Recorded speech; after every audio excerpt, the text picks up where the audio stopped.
L'Europe est-elle en train de changer, Nicolas? Hier, Angela Merkel a jugé que son pays devait réduire les impôts pour relancer la consommation et donc soutenir l'économie du Sud. Et Angela Merkel nous dit, avec moins de 3% de déficit public, notre devoir est de faire quelque chose pour soutenir les économies du reste de l'Europe, donc les économies du Sud. Seulement, l'Allemagne n'est pas altruiste. L'Allemagne est tout simplement pragmatique. Qu'est-ce qu'elle veut faire? Elle ne veut pas payer pour le Sud, elle veut tout simplement sauver ses clients. Pendant 10 ans, l'Allemagne a fait tout ce qu'il fallait pour vendre plus et pour acheter moins, pour vendre plus et pour acheter moins, donc pour exporter si vous voulez.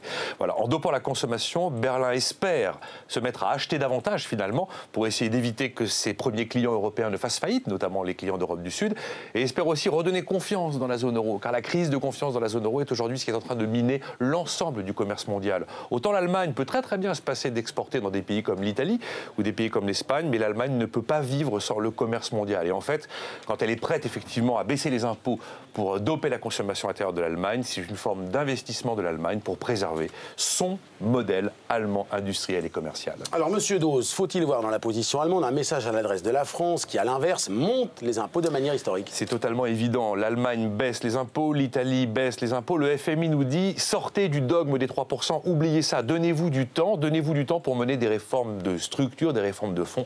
On voit bien qu'aujourd'hui, notre pays fait exactement l'inverse de tout ça. Alors, qu'est-ce qu'il faudrait faire, Nicolas? Eh bien, maintenant, il faut agir en urgentiste.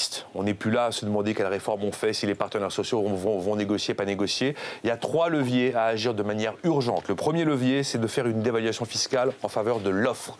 Autrement dit, baisser l'impôt sur les sociétés, sur les bénéfices réinvestis et baisser les charges des entreprises, que ce soit par la TVA ou la CSG. Deuxième levier à agir d'urgence, rendre du pouvoir d'achat. On en prend avec les impôts, il faut en rendre. Donc il faut baisser les prix de l'immobilier. Pour baisser les prix de l'immobilier, il faut débrancher de toute urgence l'ensemble des subventions publiques et des primes à la pierre qui ne font que gonfler les prix de l'immobilier. Tout le monde le sait. Et troisième levier, drainer l'énorme épargne française vers l'investissement dans l'économie productive, l'économie marchande, les PME non cotées.